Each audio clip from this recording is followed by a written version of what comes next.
যে বিশ্বকাপে বাংলাদেশ নেই, এই লাইনটাই এবারে টি-20 ওয়ার্ল্ড কাপে নট আউট নোমানের ট্যাগ লাইন। আমাদের সকল কষ্ট, সকল হাহাকার, সকল যন্ত্রণা, সকল ক্রোধ এই লাইনটার মধ্যে আছে বলেই আমি বিশ্বাস করি। যে কারণে বিশ্বকাপ উপলক্ষে আমাদের ফেসবুক পেজ, ইউটিউব চ্যানেলের যে কাভার ফটোটা, সেইখানটাতে 20 দলের 20 অধিনায়কের ছবির সঙ্গে এই লাইনটা জুড়ে দিয়েছি। আপনারা অনেকেই অনেক কথা বলতে পারেন, কিন্তু আমার কাছে বিশ্বকাপে বাংলাদেশ না থাকাটার যে যন্ত্রণা, সেইটার সঙ্গে অন্য কোনো কিছু তুলনীয় হয় না, হতে পারে না। বিশ্বকাপ হবে, হচ্ছে, খেলাগুলো হবে, হচ্ছে, এটা নিয়ে কথাবার্তা হবে, আলোচনা হবে, সব কিছুই করবো, কিন্তু সবসময় আমার ওই যে বাংলাদেশ যে নেই, ওইটা যেন মনে থাকে, আরও বেশি করে যেন আপনাদেরকেও মনে করিয়ে দিতে পারি, সেই জন্যই ওই ট্যাগলাইনটা ঠিক করেছি, যে বিশ্বকাপে বাংলাদেশ নেই। এখন আসুন একটা ফেভারিট র্যাঙ্কিং। ওয়ার্ল্ড কাপে তো বাংলাদেশ না থাকার কারণে অনেক কিছু এলোমেলো হয়ে গেছে, কিন্তু ঠিক আছে, বিশ্বকাপ যেহেতু, এইটার একটা ফেভারিট র্যাঙ্কিং আমরা সব টুর্নামেন্টের আগেই করি। সো এবারে বিশ্বকাপের একটা ফেভারিট র্যাঙ্কিং করি। 20টা দল অংশ নিচ্ছে, তার মধ্যে টপ 10 র্যাঙ্কিংটা করি। তার মধ্যে 1 নম্বর এবং 10 নম্বর এই দুইটা বাছাই করাটা খুব সহজ ছিল সম্ভবত। বাকি 8টাই যে কোনো কিছু হয়ে যেতে পারে, একেবারে এলোমেলো হয়ে যেতে পারে র্যাঙ্কিংয়ের হিসাব নিকাশ। আমার ফেভারিট র্যাঙ্কিংয়ের সঙ্গে আপনারটা মিলান, তারপরে তো ওয়ার্ল্ড কাপ যত সামনে এগোবে, টুর্নামেন্টের মাঝখানে আমরা আবার করব, আমরা ওইটা মিলিয়ে মিলিয়ে দেখতে থাকবো। তো আসুন, বিশ্বকাপ শুরু হওয়ার আগে নট আউট নোমানের টপ 10 ফেভারিট র্যাঙ্কিং শিরোপা জয়ের জন্য, সেটা আমার সঙ্গে আপনি একটু মিলিয়ে নিতে পারেন। পেছন থেকে শুরু করি। Number 10 Scotland. এটা ভাই রাগ থেকে করলাম, জেদ থেকে করলাম, ক্ষোভ থেকে করলাম। 10 নাম্বার যে হবে তারা শিরোপা জয়ের কোনো সুযোগই নাই। ধরেন এইটাকে আমি খুব সহজেই জিম্বাবুয়ে করতে পারতাম, কিংবা ধরেন নেপাল করতে পারতাম, উদীয়মান শক্তি, কিন্তু স্কটল্যান্ড করলাম। কেননা বাংলাদেশ যে টি-20 ওয়ার্ল্ড কাপ খেলে নাই, আমাদের জায়গায় স্কটল্যান্ড নিয়েছে।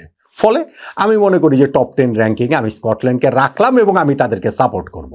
দেখি স্কটল্যান্ড কি প্রথমত গ্রুপ পর্ব পেরিয়ে তারা সুপার 8-এ যেতে পারে কিনা। বাংলাদেশকে রিপ্লেস করেছে, তার মানে এটা হচ্ছে কি ইংল্যান্ড, ওয়েস্ট ইন্ডিজ, নেপাল এবং ইতালি, এই 4টা দল তাদের প্রতিপক্ষ। মনে হয় পারবে না পরের রাউন্ডেও যেতে। তাও ওই যে রাগ, ক্ষোভ, জেদ, কষ্ট, হতাশা, দুঃখ, যন্ত্রণা থেকে স্কটল্যান্ডকেই আমি ফেভারিট র্যাঙ্কিংয়ে 10 নম্বরে রাখলাম। 9 নম্বরে ওয়েস্ট ইন্ডিজ।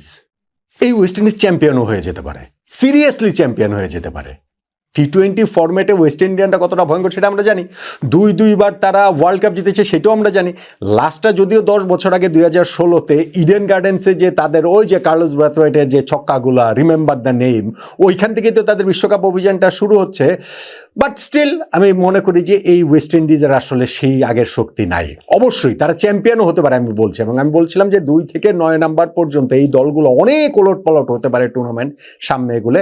তারপর আমি মনে করি এই ওয়েস্ট ইন্ডিজ আসলে টু ইনকনসিস্টেন্ট, খুবই অধারাবাহিক, এবং তাদের ধরেন হচ্ছে ওই যে নিকোলাস পুরান, আন্দ্রে রাসেলদের মতো ক্রিকেটাররা নাই এখন আর।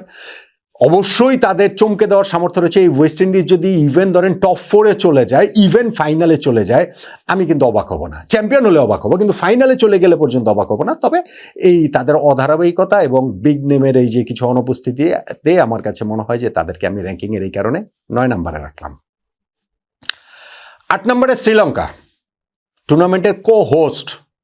কোনো হাইব্রিড মডেল এই টুর্নামেন্ট হচ্ছে না। Bangladesh cricket board president Aminul Islam Bulbul ভাই যাই বলুক না কেন, তার ওই কথাতে তো আর হবে না। এটা হচ্ছে গিয়ে হোস্ট সহ আয়োজক হিসাবেই শ্রীলঙ্কা এই টুর্নামেন্টটাতে খেলছে, কিন্তু তাদেরকে আমি 8-এর উপরে রাখতে পারছি না। কেননা এই দলটা যে একটা ওই ট্রানজিশন পিরিয়ডের ভেতর দিয়ে যাচ্ছে, সেইটা যাচ্ছে, এইটার কোনো শেষ দেখা যাচ্ছে না। ফলে এবারে টি-20 ওয়ার্ল্ড কাপেও যে তারা নিজেদের মাটিতে খেলার সুবিধা নিয়েও খুব চমকে দেবার মতো কিছু করতে পারবে, আমার কাছে সেই জিনিসটা মনে হয় না। তাদের যেই এইখানটাতে গ্রুপটা থেকে সুপার 8 পর্বে যাওয়াটা সম্ভব, খুবই সম্ভব সেটা, যেহেতু তাদের গ্রুপে বিগ টিম বলতে শুধু অস্ট্রেলিয়া রয়েছে, হ্যাঁ জিম্বাবুয়ে আছে, আয়ারল্যান্ডও আছে, বাট স্টিল তারপরেও তাদের যাওয়া উচিত, সুপার 8-এ প্রোগ্রেস করা উচিত। কিন্তু খুব বেশি দূর শ্রীলঙ্কাকে নিয়ে আমি দেখতে পাচ্ছি না যে তারা যাবে, তাদেরকে তাই আমি 8 নম্বরে রাখছি। 7 নম্বরে নিউজিল্যান্ড। এই নিউজিল্যান্ডের দলও কিন্তু আরো অনেক ভালো করতে পারে, অ্যাটলিস্ট সেমিফাইনাল পর্যন্ত যেতে পারে। কিন্তু আসলে অন্যান্য দলগুলোর যে অবস্থা এবং হচ্ছে গিয়ে তারা যে গ্রুপটাতেও পড়েছে সেটাও একটু কনসিডারেশন আমি নিয়েছি। তাদের গ্রুপে আছে হচ্ছে গিয়ে আপনার সাউথ আফ্রিকা আছে, আফগানিস্তান আছে। ফলে আমার কাছে মনে হচ্ছে যে এই গ্রুপ থেকে প্রোগ্রেস করে সুপার এইটসে ওঠাটাই নিউজিল্যান্ডের জন্য প্রাথমিক সাফল্য হিসেবে বিবেচিত হতে পারে। বাকি ওই দুইটা দলের ক্ষেত্রেও তাই, কিন্তু স্টিল আমি মনে করি যে নিউজিল্যান্ড এই ক্ষেত্রে একটুখানি ওই দুইটা দলের চেয়ে একটু পিছিয়ে থাকবে। সেই জন্য তাদেরকে আমি ফেভারিট র্যাঙ্কিংয়ে আর উপরে উঠালাম না, তাদেরকে 7 নম্বরে রাখলাম। 6 নম্বরে পাকিস্তান। পাকিস্তান আমার একটা গাট ফিলিং বলছে যে এইবারে টি-20 ওয়ার্ল্ড কাপে তারা খুব ভালো কিছু